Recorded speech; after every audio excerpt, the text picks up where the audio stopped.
En febrero del 2023 salió a la luz el caso de una madre que, junto a su hermana, cometía el acto más atroz contra sus propios hijos, solo porque un extranjero se lo pidió a cambio de dinero. Luisa Fernanda Mendoza Montoya vivía en Medellín con sus 3 hijos y su hermana Valentina Arcila Montoya. Entre las dos se encargaban de la crianza de los pequeños y de algo mucho más aberrante. Parecían personas normales, mujeres que te podrías cruzar en la tienda del barrio o en la parada del bus sin sospechar nada. No llamaban para nada la atención. Pero al cruzar la puerta de su casa, todo cambiaba. Ese hogar se transformaba en un escenario de la barbarie, donde durante meses producían y promocionaban en la dark web contenido sumamente perturbador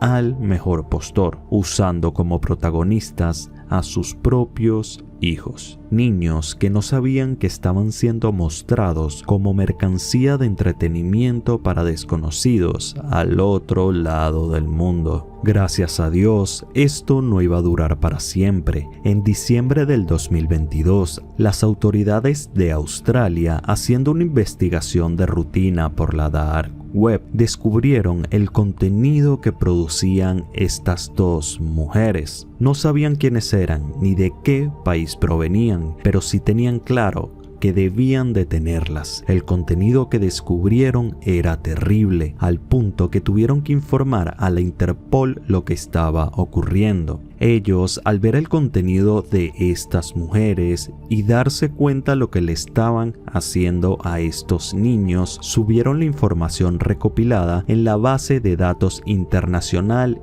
ICSE, donde se guarda todo lo referente a víctimas irresponsables de explotación infantil. Además, por la gravedad del caso, también se tuvo que involucrar el FBI, quienes se encargaron de analizar la forma de hablar, detalles del entorno, objetos visibles que se veían en los videos y la dirección IP, llevándolos directamente a Medellín. Necesitaban salvar a los niños antes de que fuera demasiado tarde. Por eso, obviamente, avisaron a las autoridades colombianas todo lo que habían descubierto. Y es que lo que hacían estas mujeres no tiene perdón de Dios. Ellas ofrecían contenido CP en vivo para personas de todo el mundo. La producción del contenido consistía en encerrarse en su cuarto con los niños, a veces con los 3 y a veces con uno solo, dependiendo de lo que pedían los clientes. Encendían la cámara y empezaba el show. Muchas veces también lo hacían en vivo. Se conectaban en plataformas especializadas en la dark web e invitaban a clientes específicos que querían participar en la tortura de los menores. Ahí iniciaban con el acto. Se desnudaban entre ellas, se besaban y empezaban a hacer exactamente lo que te imaginas en presencia de los niños. Y no se quedaba ahí, poco a poco los iban involucrando en esta cochinada, haciendo lo que los clientes le iban pidiendo en vivo. Mientras mayor era la suma de la donación, más aberrante era el acto, desde unos simples besos hasta abusar de forma violenta. Una madre y una tía arruinando de por vida la psiquis de los pobres niños solo por unos cuantos dólares. Fueron meses de tortura para estos pequeños. Lo peor es que las degeneradas no solo lo hacían para conseguir dinero, sino que al parecer también lo estaban disfrutando. El 22 de febrero del 2023, la policía colombiana y la Interpol lograron rescatar a los 3 menores. La madre fue capturada en el barrio Castilla, Comuna 5 de Medellín, y la tía en una finca remota del municipio de Yolombó. Esta vez, gracias a Dios, la justicia sí funcionó. Hasta hoy no se ha hecho pública ninguna condena oficial, pero más allá de lo que digan los jueces, espero que estas mujeres paguen con su vida lo que le hicieron a estos pobres niños. No entiendo cómo una madre es capaz de hacer y disfrutar del abuso de sus propios hijos. Lo peor es que este no es un caso aislado. Detrás de lo que hicieron estas mujeres hay una red gigante de financiamiento internacional a personas en Colombia que producen y venden contenido CP. No se trata de una organización con oficinas ni jerarquía, pero sí de un circuito bien definido entre Europa y Colombia. En Francia estaban los consumidores que enviaban ese dinero desde sus cuentas a Colombia, a veces sumas que superaban los 30.000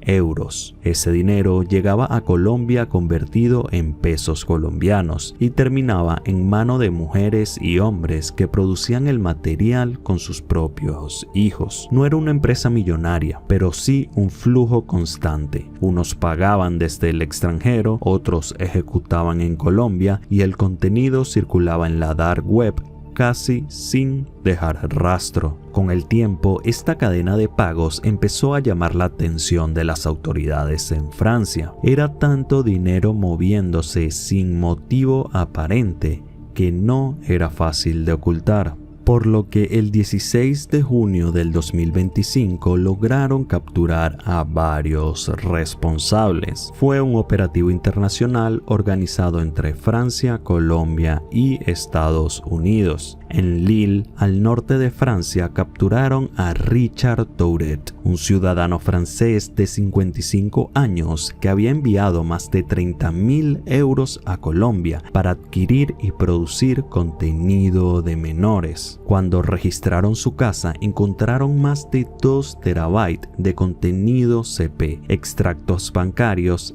y hasta armas. Es decir, que el tipo no era ninguna joyita. Obviamente fue condenado por trata de personas, instigación a incesto, agresión agravada y posesión habitual de material de uso infantil. Lo bueno es que no fue el único que cayó. Ese mismo 16 de junio en Medellín y Sopetrán, la policía colombiana capturó a 3 mujeres que hacían exactamente lo mismo que las degeneradas que te mencioné al principio del video. Usaban a sus propios hijos para producir el contenido que luego enviaban a Europa. No eran cómplices menores, eran quienes ejecutaban la aberración y ganaban dinero por ello. Además, también detuvieron a un profesor universitario que se encargaba de editar el contenido y distribuirlo en otras plataformas en internet. Ese día terminaron capturando a 5 personas: el francés, las 3 mujeres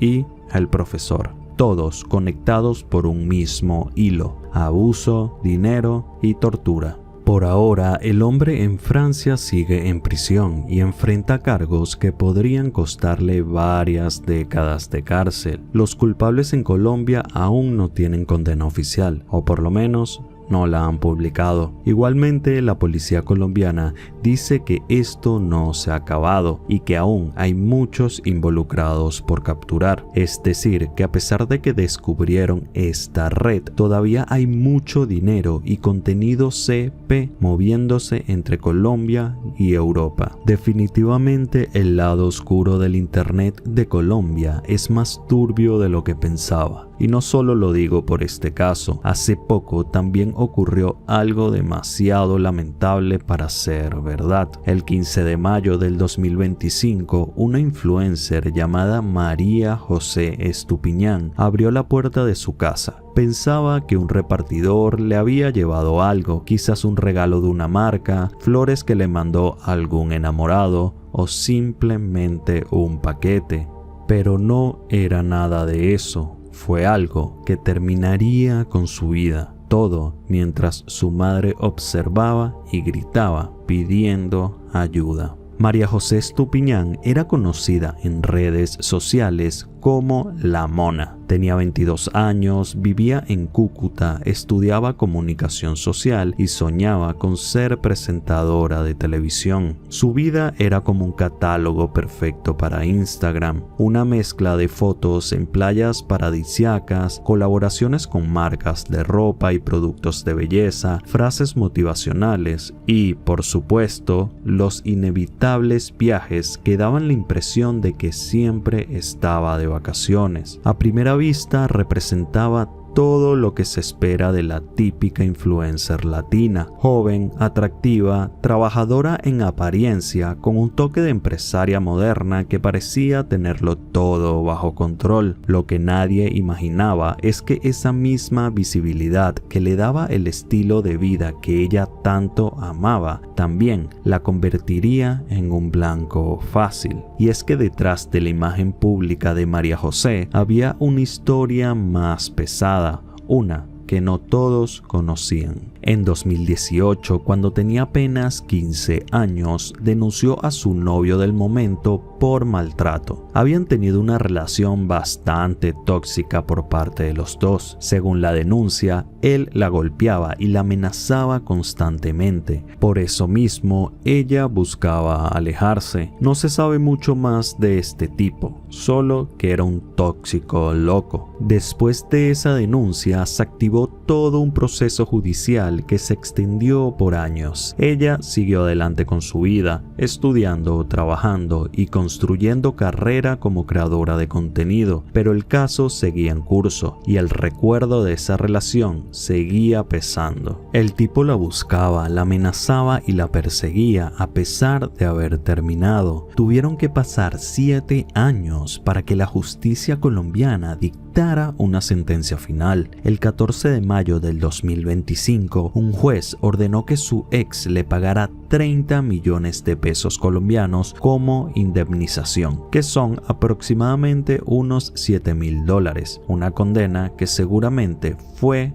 la que le costó la vida. Pero no entiendo esto. Si se sabía que era un maltratador, ¿por qué no lo meten preso y ya? ¿Qué ganan con darle dinero a la víctima? Pero bueno, como siempre, no entiendo el sistema de justicia de algunos países. El 15 de mayo del 2025, al día siguiente de que se declarara culpable al exnovio, María José estaba tranquila en su casa en el barrio El Bosque. Eran las 8 de la mañana y tenía poco tiempo de haberse despertado. Se estaba tomando un café antes de empezar su día. Justo cuando llegaron las 8:12 am, alguien tocó la puerta. Le dijeron que tenía un paquete, que era un regalo. No era raro para ella. Como creadora de contenido, era normal que marcas le enviaran cosas continuamente a su casa. Por eso no dudó en recibirlo, pero lo que encontró al otro lado de la puerta no fue un paquete, ni mucho menos el regalo de una marca. Era un hombre disfrazado de repartidor. Vestía como uno y actuaba como uno. En cuanto ella abrió, él le disparó directamente en la cara y luego en el pecho, sin piedad alguna, buscando acabar con su vida lo más rápido posible, cosa que logró. Su madre estaba observando todo, viendo cómo le arrebataban la vida a su hija en su cara. No pudo hacer nada, gritó, pidió ayuda, pero ya era demasiado tarde. La escena fue muy difícil de procesar. La brutalidad, la frialdad, el engaño. Fue un análisis premeditado, planeado al detalle. Sabían dónde vivía, a qué hora estaba en casa y cómo lograr que abriera la puerta sin sospechar nada. Obviamente el principal sospechoso es su exnovio, y no solo por su pasado violento y la condena de pagar $7,000 a María José Estupiñán, sino por las amenazas que él le hacía. Según lo que ella misma le contó a su círculo cercano, algunos días antes del juicio, el hombre la había ido a ver a su casa. Quería volver con ella, pero María José estaba negada. Ya había pasado la página, cosa que él nunca hizo. El tipo estaba tan loco que no aceptaba un no por respuesta, y en un momento de desesperación le dijo: Si no estás conmigo, no vas a estar con nadie. No digas que no te avisé. Ella no le prestó mucha atención a la amenaza, no era la primera vez que lo hacía, pero esta vez, al parecer, sí la cumplió. Lo peor es que hasta hoy el tipo sigue libre por las calles de Colombia. La policía no ha logrado capturarlo. Nadie sabe dónde está. Es increíble cómo, a pesar de todo esto que pasó, ni la policía ni los medios de comunicación den a conocer el nombre del tipo. No se sabe nada de él. No sé si es una persona importante y por eso es intocable, o realmente la policía es un asco en su trabajo. Han pasado meses y al sol de hoy no lo han capturado. Pero bueno, solo queda esperar que algún día lo encuentren.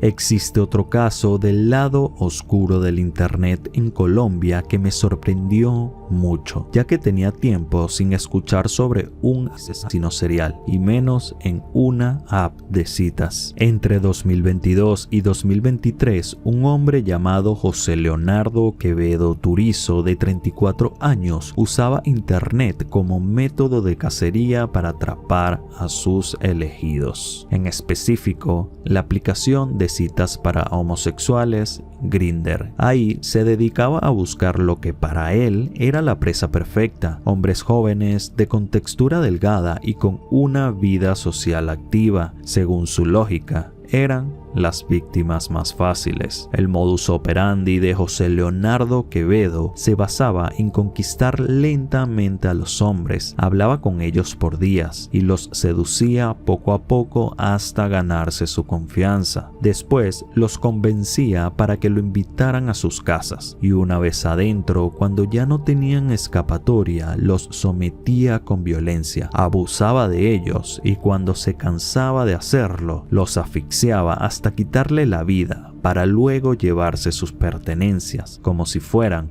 un trofeo de su cacería. Literalmente, este tipo era una bestia. En total logró asesinar a 5 hombres. Uno de los casos más impactantes fue el del médico panameño José Luis Santamaría, asesinado el 27 de octubre del 2022 en Chapinero. Esto encendió las alarmas de la policía, que empezó a ver un patrón claro entre los casos. Víctimas eran hombres gays, habían señales de abuso, los habían contactado a través de una app de citas y además les habían robado pertenencias de valor. La policía empezó a unir piezas y tras 6 meses de investigación dieron con José Leonardo Quevedo, a quien capturaron el 16 de mayo del 2023. Era el inicio del fin para el asesino serial de homosexuales. Cuando lo agarraron, la policía encontró suficientes pruebas para condenarlo fácilmente: ropa de las víctimas, teléfonos, computadoras y hasta prendas manchadas de sangre en su habitación. Todo estaba ahí, incluso los registros de conversaciones en Grindr y Telegram. Fue acusado de homicidio agravado, hurto calificado y abuso, condenado a 39 años de prisión. Lo más perturbador de la historia de José Leonardo Quevedo es la manera en que usó la tecnología para depredar. Internet y las aplicaciones de citas creadas para conectar personas se convirtieron en su herramienta para seleccionar, atraer y asesinar. La confianza digital que inspira un perfil en una aplicación fue suficiente para abrir la puerta de la intimidad de sus víctimas, y esa puerta en muchos casos se convirtió en el escenario de su muerte. El caso dejó al descubierto una realidad bastante incómoda. En la era digital, la violencia también se moderniza. Un asesino serial ya no necesita acechar en la calle. Basta con deslizar un dedo en la pantalla y esperar a que alguien diga sí a un encuentro. Para José Leonardo Quevedo, esa era la manera de cazar. Para sus víctimas, fue una trampa mortal. La madrugada del 21 de junio del 2025, Camilo Aldebarán, un adolescente de 14 años, decidió acabar con la vida de sus padres y su hermanito de 3 años de una forma terrible. Todo porque una chica que conoció en internet se lo pidió. En el distrito de Comendador Venancio, en Río de Janeiro, vivía una familia típica brasileña, padre, madre y 2 hijos. Un hogar normal con una vida común. Camilo, hijo mayor de la familia, llevaba tiempo envuelto en una relación poco habitual. Desde los 8 años había conocido a una chica a través de un videojuego en línea. Con el tiempo, esa amistad se transformó en un noviazgo adolescente. Aunque nunca se habían visto en persona, mantenían contacto constante por internet, hablando, jugando y planeando una vida juntos. Y no solo conversaban cosas de amor adolescente, también compartían un gusto extraño por lo perturbador. Pasaban horas hablando sobre cosas turbias, películas gore, juegos raros y fantasías fuera de lo común para ser unos simples adolescentes. Entre esos intereses compartidos estaba The Coffin of Andy and Leyley, un videojuego de terror psicológico que, lejos de ser un simple pasatiempo, parecía influir demasiado en su manera de ver el mundo. En ese juego, los protagonistas son 2 hermanos que mantienen una relación incestuosa y deciden asesinar a sus padres para poder disfrutar de su amor y vivir libres. Una trama bastante grotesca que para Camilo y su novia no solo era una historia ficticia, sino un espejo distorsionado de lo que empezaban a fantasear juntos. Ella tenía 1 año más que él, por lo que solía ser más madura y con más malicia. Le era fácil manipularlo. Todo lo que le pedía, él lo hacía. Siempre fueron cosas inocentes, hasta que de la noche a la mañana le dijo que quería verlo en persona. Ya estaba harta de su relación a distancia y quería que fuera a visitarla. Hay que tener en cuenta que Camilo vivía en Comendador Venancio y ella en Mato Grosso. Los separaban 1600 kilómetros de distancia, aproximadamente 23 horas de trayecto por carretera. Obviamente, Camilo, totalmente enamorado, quería visitarla, pero al pedirle permiso a sus padres le dijeron que no, que era muy joven para viajar esas distancias solo y que además tenía obligaciones con la escuela. Camilo lloró, pataleó y amenazó con escaparse, pero los padres seguían firmes. No le darían permiso para viajar a otro estado a conocer a su novia de internet. Ahí empezaron los problemas familiares. Nadie le podía sacar de la cabeza a Camilo la idea de ir a ver a su noviecita, y menos cuando ella le insistía diciéndole cosas como: sé hombre y demuestra que me amas, si no vienes a verme, terminamos. Le repetía que si realmente la amaba debía demostrárselo y que no podía dejar que nada ni nadie se interpusiera entre ellos. Poco a poco fue sembrando en su cabeza una idea retorcida. La única manera de estar juntos era deshacerse de los obstáculos, incluso si esos obstáculos eran su propia familia. La chica era realmente cruel, presionaba, manipulaba y chantajeaba, todo esto a alguien que supuestamente decía querer. Así que Camilo, totalmente enamorado y perdido mentalmente,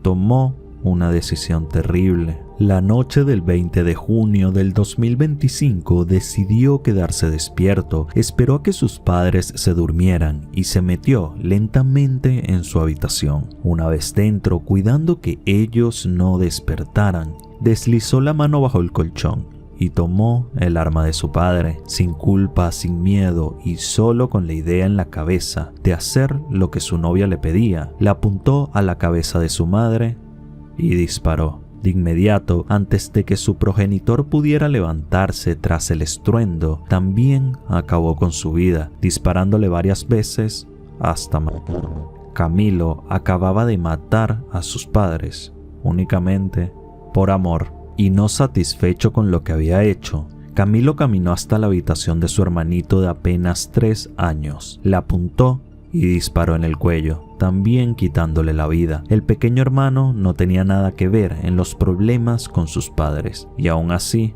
le disparó. Camilo estaba fuera de sí. No solo era la manipulación emocional de su novia, algo dentro de él parecía disfrutar con lo que estaba haciendo. Actuó totalmente frío y sin remordimiento. No hubo improvisación, sino un plan ejecutado paso a paso. Mientras todo esto pasaba, él seguía en contacto con su chica. Ella era su guía sobre qué debía hacer durante y después de los asesinatos. Conversaban sobre cómo deshacerse de los cuerpos, si quemarlos, picarlos o dárselos de comer a cerdos. Sí, con tan solo 14 y 15 años, hablaban como si nada sobre un escenario tan aberrante y turbio. Al final Camilo, uno a uno, arrastró los cadáveres hasta el patio trasero donde estaba el tanque de agua de la casa. Los arrojó allí mientras limpiaba el desastre y decidía qué hacer con ellos. Comenzó a limpiar los rastros de sangre, movió objetos del lugar e intentó organizar la escena para que no levantara ni una sospecha. También preparó una bolsa de viaje con cosas importantes. Guardó los celulares del papá y la mamá, preparándose para abandonar todo y marcharse a ver a su novia. Lo más turbio es que Camilo seguía como si nada. No entró en pánico ni mostró arrepentimiento. Tenía un objetivo y estaba decidido a cumplirlo. Después de limpiar todo, tomó su celular y buscó en internet cómo retirar dinero de personas fallecidas. Sabía que en la cuenta de su padre habían 33,000 reales, que son aproximadamente $7,000, suficiente dinero como para viajar,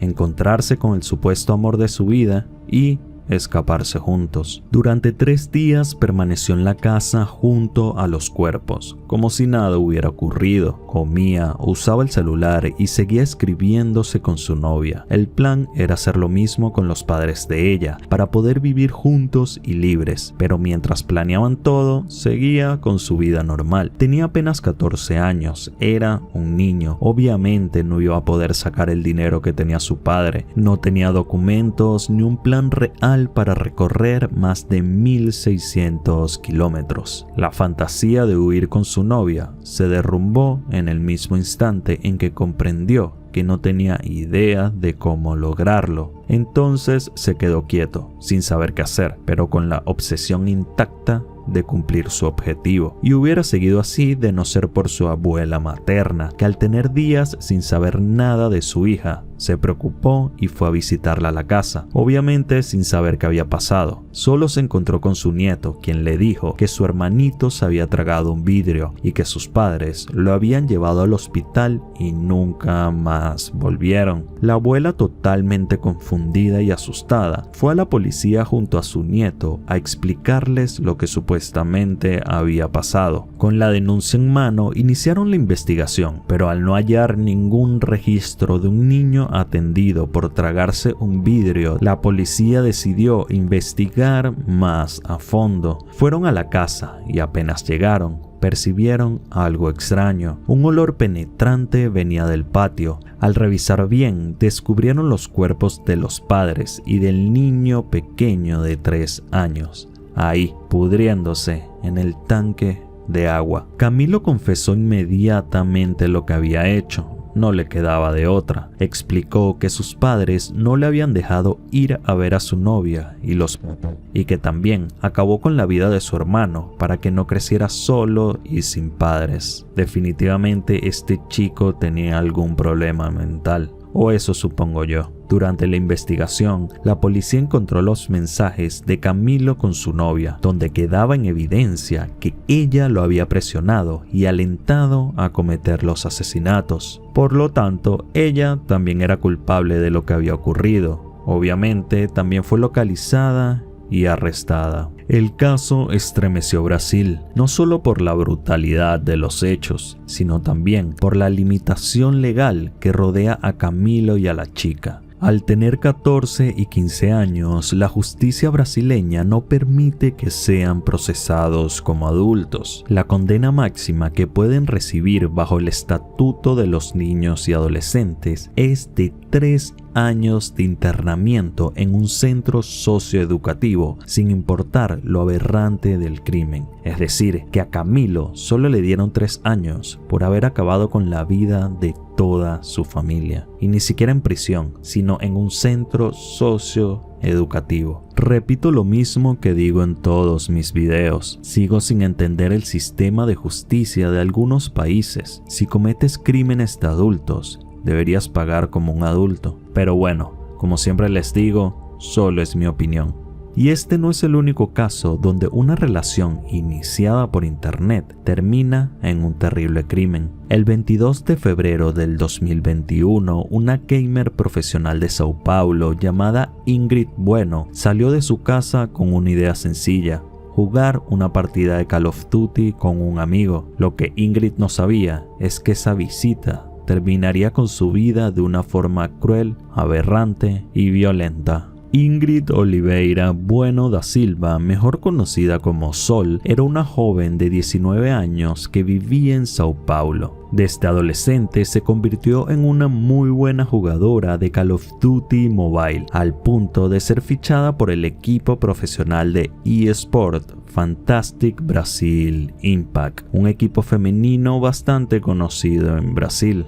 Para ese año, la escena de los eSports en Brasil estaba creciendo muy rápido. Ingrid se había convertido en una de esas promesas que empezaban a destacar en la industria. Y gracias a esa fama que iba ganando poco a poco, empezó a conocer a otros jugadores semiprofesionales, entre ellos a Guilherme Alves Costa, jugador del equipo Gamers Elite. Nunca lo había visto en persona. Al principio solo hablaban por mensaje y jugaban juntos en su tiempo libre. Únicamente eran amigos que compartían intereses, nada fuera de ahí. Pero después de un mes de conversaciones y horas de juego, Guilherme le invitó a su casa para conocerse en persona. La idea era jugar un rato, hablar de sus cosas y listo, una reunión común de amigos normales. Para Ingrid no había señales de peligro. Se trataba de alguien con quien ya había compartido partidas y conversaciones. Un colega gamer dentro de una comunidad bastante sana en ese entonces. Lo que no sabía es que Guilherme tenía unos pensamientos bastante perturbadores. No era un chico normal, era un fanático anticristiano, con un sentimiento de superioridad que lo hacía sentirse más que el resto de personas. En pocas palabras, era un loco con una ideología extremista. Cuando Ingrid llegó a su casa, todo parecía normal. Él la recibió de forma muy amable y amorosa. Ella estaba feliz de conocer en persona a su nuevo amigo, pero en cuanto cruzó la puerta de su habitación,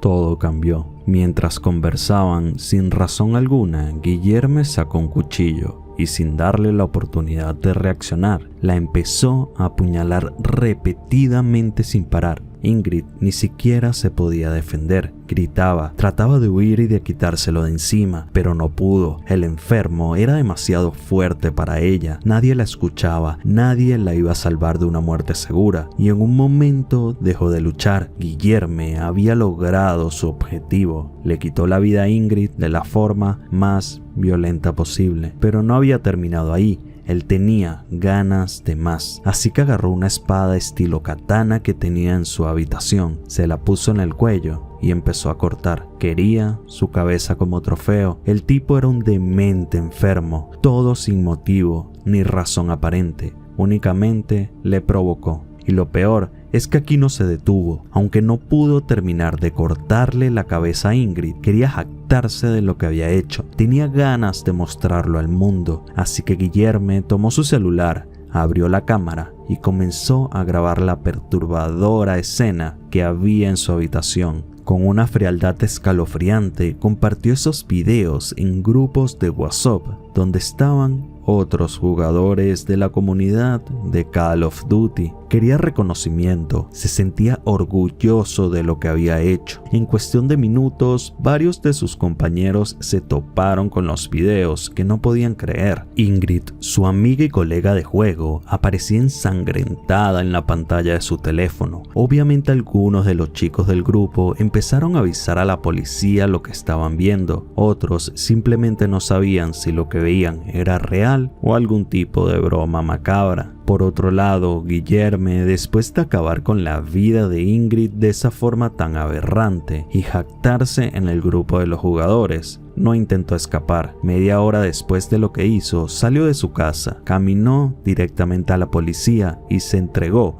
con una frialdad que asustaba. Cuando la policía le preguntó que por qué lo había hecho, respondió con una frase escalofriante: porque quise. O sea, no tuvo motivo ni razón, simplemente le dio la gana hacerlo. Revisaron su celular, viendo todo lo que había compartido por el grupo, y cuando llegaron a su casa, encontraron la escena de Ingrid y un cuaderno donde había escrito una especie de manifiesto con referencias a ideas extremistas y planes violentos, como si se tratara de un guión macabro que había decidido ejecutar. En esas páginas dejó en claro que su crimen no fue un arrebato, sino un acto planeado y justificado dentro de una ideología enferma. Guillerme se identificaba con discursos mezclando referencias al extremismo y un fanatismo anticristiano que había cultivado en foros y comunidades en línea. El texto revelaba un desprecio absoluto por la vida y un sentimiento de que él era superior a los demás. Por eso tenía la misión de matar, de eliminar a los que él consideraba débiles o inútiles, dejando entrever una mente atrapada en delirios violentos. Incluso llegó a mencionar que buscaba notoriedad, como si su objetivo final fuese ser recordado a través de la brutalidad, cosa que obviamente logró. Ese manifiesto se convirtió en la pieza clave para entender que el asesinato de Ingrid no fue un accidente ni un simple conflicto personal, sino la consecuencia de una ideología retorcida que Guillerme había alimentado durante años en silencio, hasta que finalmente la llevó a la práctica. Durante el juicio se discutió si tenía algún tipo de alteración mental, pero las evaluaciones concluyeron que comprendía perfectamente lo que había hecho. En agosto del 2022, un jurado lo declaró culpable. La sentencia fue de 14 años de prisión en régimen cerrado. No hubo espacio para apelaciones que lo dejaran en libertad durante el proceso. La brutalidad del crimen y la ausencia de remordimiento pesaron demasiado. No sé qué piensan ustedes, pero 14 años me parece muy poco para lo que hizo. Sabiendo su forma de pensar tan violenta, cuando pasen esos 14 años, el tipo seguirá pensando que es superior a los demás y que su misión es matar. Yo le hubiera dado cadena perpetua conociendo todo lo que hizo, pero aquí yo solo doy mi opinión. Queda de parte de ustedes decirme qué hubieran hecho. Imagina que eres una mujer joven, desempleada, buscando trabajo y con la esperanza de empezar tu vida profesional. De pronto, navegando por Facebook, encuentras la vacante perfecta. Buen sueldo, buen horario, exactamente lo que necesitabas. Pero cuando llegas a la supuesta entrevista, descubres que nada era real. En lugar de un empleo, te espera la muerte más violenta y aberrante que alguien puede sufrir. Lo peor de esto que te estoy contando es que no le ocurrió a una sola chica, sino a varias mujeres, todas víctimas de un juego macabro en México. Facebook era el anzuelo perfecto. Ahí aparecían anuncios de trabajos sencillos: recepcionista para hotel, buen sueldo, buen horario, contestar llamadas y agendar citas. Nada raro. Para mujeres jóvenes que necesitaban trabajo, era una excelente oportunidad. Una de ellas fue Viridiana Moreno Vázquez, de 31 años, mamá de un niño y estudiante de educación física. Vio la vacante en Facebook.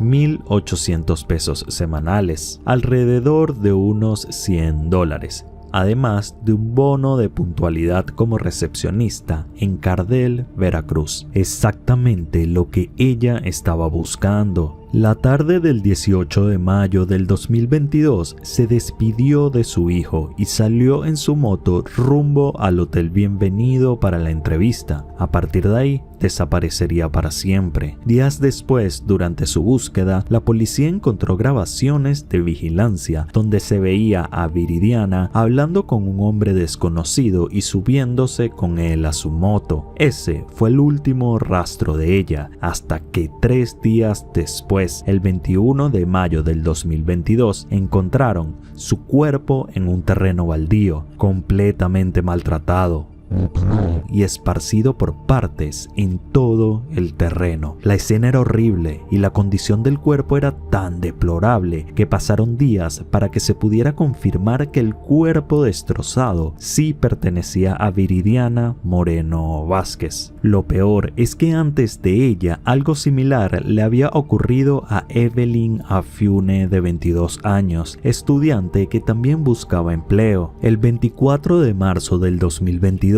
quedó en ir a una entrevista laboral en una cafetería del centro de Cuautla, Morelos. Se encontró con un hombre desconocido. Tomaron un taxi y a partir de ahí también desapareció para siempre. Pero el 26 de marzo, 2 días después de denunciar la desaparición, su cuerpo fue encontrado, también en un terreno baldío. Estaba semidesnuda, con huellas de abuso, golpeada salvajemente y con señales claras de estrangulamiento. La escena no dejaba dudas, había sido atacada con una brutalidad asombrosa. Otra mujer más encontrada sin vida después de una entrevista de trabajo conseguida en Facebook. Al inicio, para la policía, cada desaparición parecía un caso aislado. Una mujer en Morelos en marzo y otra en Veracruz en mayo. Fiscalías distintas, estados distintos. Las familias reclamaban justicia, pero nadie les daba respuesta. El caso se hizo tan mediático que cientos de personas salieron a la calle a protestar pidiendo respuestas sobre lo que le había pasado a Evelyn y a Viridiana. Nadie se imaginaba lo que realmente se escondía detrás de esto. Poco después, en Puebla e Hidalgo, fueron localizados más restos femeninos. Cumplían el mismo patrón de Viridiana y Evelyn: lesiones de abuso sexual, fracturas por golpes y mutilaciones de extremidades. Y es que, como con ellas, también pasó con muchas chicas más en varios estados. Los primeros pasos siempre eran iguales: mensajes por Facebook, promesas de trabajo y punto de encuentro en un lugar público con un hombre desconocido. Con el tiempo la policía entendió que todo estaba conectado, no eran hechos aislados, era un mismo método repetido en distintas partes del país. Al revisar los mensajes en las cuentas de las víctimas, la policía identificó perfiles falsos que se repetían con distintos nombres. No estaban ante desapariciones comunes, eran escenas de extrema violencia con el mismo patrón, pero en diferentes estados. Cada hallazgo reforzaba la verdad que nadie quería aceptar. Esas jóvenes no habían desaparecido al azar, habían sido víctimas de un asesino serial que actuaba con la misma frialdad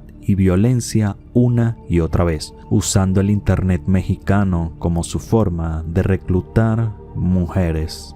Tenían que encontrar al responsable y la razón de sus actos antes de que fuera demasiado tarde para otra víctima. Así que luego de semanas de investigación y el esfuerzo de la policía, dieron con el responsable, Greg Román, de 38 años, un hombre que había estado preso por abuso de menores en 2012, condenado a 14 años de prisión, pero que por buen comportamiento fue liberado en 2019. Es decir, el tipo ya había sido culpable de otros delitos relacionados con el abuso de mujeres y aún así fue liberado, lo que ocasionó que 7 mujeres más murieran de una forma aberrante, todo por la desidia de las autoridades. Este enfermo se encontraba en el municipio San Juan del Río, Querétaro, y el 2 de junio del 2022 fue detenido junto a su mujer. Al parecer, ella lo ayudaba con sus sádicos deseos. Al fin, el depredador que había estado cazando mujeres en distintos estados de México tenía un rostro, nombre e identidad. Actualmente, a pesar de que han pasado 3 años de la captura, no hay condena pública. Al haber cometido crímenes tan fuertes en distintos estados, el proceso de condena puede durar años. Lo importante es que está en prisión preventiva hasta que lo condenen. Espero que sea una condena que dure toda su vida y no lo vuelvan a liberar por su buen comportamiento. Lo peor es que este no es el único caso relacionado al internet mexicano en el que una chica sufre una muerte violenta y perturbadora. Hace no mucho tiempo, a principios de septiembre de este año 2025, Marian Izaguirre, una influencer de 23 años, desapareció en Michoacán tras una discusión familiar. 5 días después, fue encontrada agonizando, con su vida pendiendo de un hilo, completamente golpeada y desfigurada en un hotel de Morelia. ¿Qué le pasó? ¿Cómo una influencer termina en esta situación? Marian Izaguirre vivía en Uruapan, en Michoacán, y era una de esas chicas que habían hecho de internet su lugar en el mundo. En TikTok la seguían más de 4 millones de personas que se enganchaban con sus bailes, sus ocurrencias y hasta con una serie cómica que ella misma inventó, Super Agente Izaguirre. Era una influencer común, tenía carisma y una forma ligera de hablarle a la cámara que hacía que muchos sintieran una conexión con ella. Su comunidad no solo le daba likes, la acompañaba de verdad. Pero el 28 de agosto del 2025, algo cambió. Marian publicó un video extraño. Aparecía maquillada como payaso, con un gesto que muchos interpretaron como una despedida. Fue la última señal de ella en redes. 3 días después, el 31 de agosto, tras una fuerte discusión con su madre, salió de su casa sin su celular, se montó en su auto Kia Rio rojo y se fue para desaparecer por completo. Pasó todo un día y su familia aún no sabía dónde estaba. Era muy raro, aunque estuviera molesta, ella no solía perderse de esa manera. Siempre avisaba dónde estaba, así que el 1 de septiembre su familia denunció la desaparición. La noticia corrió rápido. Primero entre los medios de la ciudad y después entre sus fans, que comenzaron a compartir su ficha de búsqueda. Una influencer que parecía tenerlo todo, de pronto había desaparecido sin dejar rastro y sin una explicación. Durante 5 días nadie supo nada de Marian. Su nombre circulaba en redes. Miles de seguidores compartían detalles sobre su desaparición, pero en la realidad no había ninguna señal donde estaba ni qué le había pasado. Para la familia fue una espera interminable y para sus seguidores un silencio inquietante, hasta que 5 días después, el 6 de septiembre, la policía encontró a Marian en un hotel de Morelia, a más de 100 kilómetros de su casa. Al fin habían dado con ella. Todo el misterio parecía haberse terminado, pero el estado en el que la habían encontrado solo levantó más preguntas. Estaba con vida, sí, pero en un estado lamentable, golpeada, maltratada y al borde de la muerte, como si alguien sin alma la hubiera torturado sin razón alguna, sin permitir que muriese para que siguiera sufriendo. La policía la llevó directamente al hospital de la mujer y ahí la internaron en terapia intensiva. Los médicos hicieron lo posible por estabilizarla, pero desde el primer día se hablaba de un estado crítico. Pasaron las horas, luego los días y su familia esperaba un milagro que parecía nunca llegar. Lo extraño es que no se aclaró cómo fue encontrada, o por lo menos no públicamente. Nadie explicó si estaba consciente o desmayada, si había intentado pedir ayuda o si fue el personal del hotel quien llamó a emergencias. Tampoco se informó si había llegado sola o acompañada. Solo se sabía que su carro Kia Rio rojo estaba en el estacionamiento del hotel, por lo que muchos detalles quedaron en la sombra, alimentando aún más el misterio. La policía hizo énfasis en la discusión con su madre antes de que desapareciera, pero eso no resuelve las incógnitas más importantes. ¿Qué le pasó en ese tiempo? ¿Estuvo sola? ¿Su familia le hizo eso? Realmente no se sabe. El 12 de septiembre, apenas una semana después de haber sido localizada, los doctores confirmaron lo inevitable. Marian había sido declarada con muerte cerebral. No podían hacer nada para salvarla. Seguía respirando únicamente por la ayuda de las máquinas en el hospital. En ese momento, su familia tuvo que tomar una decisión sumamente difícil: desconectarla. No hacían nada con tenerla ahí, así que lo hicieron, declarándola muerta. Hasta la fecha de este video no se han dado detalles sobre qué ocurrió durante esos 5 días, ni aclararon qué tipo de lesiones tenía cuando fue encontrada. Tampoco hubo detenidos ni acusados formales. El misterio quedó intacto. ¿Qué pasó con ella en ese lapso? ¿Quién estuvo con Marianne en ese hotel? ¿Fue realmente un conflicto familiar lo que la llevó a desaparecer?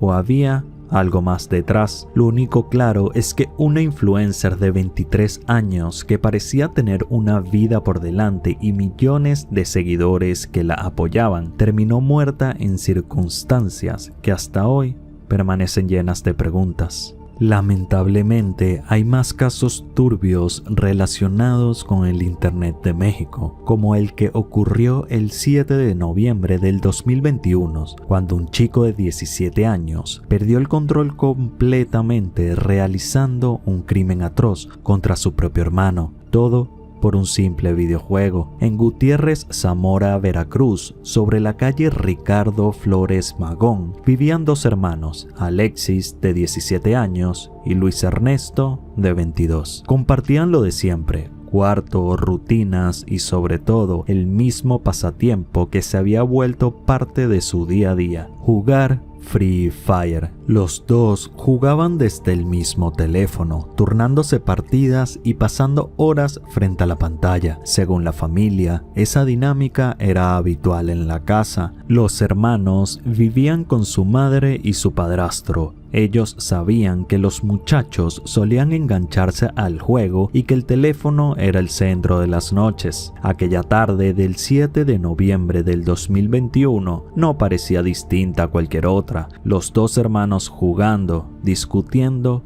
y riendo, la misma rutina de siempre antes de que todo se convirtiera en una tragedia. La tensión comenzó cuando, después de varias horas de juego, no lograban ganar una sola partida. Los 2 estaban frustrados. Creo que a todos nos ha pasado. Típica molestia cuando no logras ganar una sola vez en algún videojuego. Pero lo que para cualquiera podía ser solo una frustración pasajera, para Alexis se convirtió en un estallido. Mientras era su turno, Luis Ernesto lo corregía constantemente sobre cómo debía jugar. Le decía que era muy malo y que si seguía así iba a volver a perder. Y justo como predijo Luis Ernesto, perdió de una manera tonta. Para Alexis no era justo. Alegaba que su hermano no dejaba que se concentrara. Y en ese momento empezó una fuerte discusión. Luis Ernesto, como hermano mayor, era un poco más calmado y no se tomaba tan en serio el juego, pero Alexis estaba fuera de sí. Perdió el control completamente. Mientras su hermano se burlaba de él por malo, Alexis vio un cuchillo en la mesa de la sala. No contuvo su ira. Lo agarró y, sin pensarlo 2 veces, se abalanzó contra Luis Ernesto, clavándole 9 puñaladas en todo el cuerpo, principalmente en el cuello y en el pecho. La agresión fue tan brutal que no hubo tiempo de reacción. Aún siendo mucho mayor, más grande y más fuerte, Luis Ernesto no pudo hacer nada. La rabia con la que su hermano menor lo apuñalaba era tal que era incontrolable. Todo por un simple videojuego. Tras el ataque, la casa quedó envuelta en un caos desesperado. La madre de los jóvenes fue la primera en reaccionar. Entre gritos trató de apartar a Alexis mientras veía a su hijo mayor desplomarse en el suelo. Luis Ernesto aún respiraba débilmente, con el cuello ensangrentado, y esa imagen hizo correr a la madre a buscar un teléfono para marcar al número de emergencias. Mientras tanto, el padrastro logró apartar a Alexis y mantenerlo controlado hasta que llegara la policía. Cuando la madre llamó, apenas podía articular lo ocurrido. Su hijo estaba herido de gravedad, atacado con un cuchillo por su propio hermano, y necesitaban ayuda de inmediato. Al llegar la ambulancia, la escena era caótica, la madre desesperada, el padrastro forcejeando para mantener quieto a Alexis y un cuerpo tendido en la sala, todavía con signos de vida. Los paramédicos entraron rápidamente, revisaron a Luis Ernesto y vieron las heridas letales de su cuello. Intentaron maniobras de reanimación, pero no había nada que hacer. Apenas unos minutos después de la llegada, confirmaron lo que la familia temía: Luis ya no tenía pulso, había muerto a manos de su hermano. El anuncio fue devastador. La madre rompió en llanto mientras los policías tomaban control de la situación. Alexis fue esposado y trasladado bajo resguardo, aún en estado de shock, sin oponer resistencia. Al ser menor de edad, no lo enviaron a una cárcel común, sino a un centro especial para adolescentes en Veracruz. En los días siguientes se llevó a cabo la audiencia. Los testimonios de la madre y el padrastro que presenciaron todo, junto con el arma encontrada en la casa, fueron suficientes para que el juez no dudara en declararlo culpable. La ley fue clara. Aunque había cometido un crimen atroz, su edad lo protegía de una condena larga. Finalmente fue sentenciado a solo 5 años de prisión, la pena máxima que podía recibir un joven de su edad. La familia quedó rota para siempre. Un hijo muerto, otro condenado y una herida imposible de cerrar. Todo por una partida de Free Fire. Y bueno, eso fue todo por hoy. Gracias por quedarte hasta el final del video. Si te gustaría que explore el lado oscuro del internet de algún país en específico, déjalo en los comentarios. El comentario con más likes se lleva el próximo video. Gracias por todo y nos vemos en la próxima.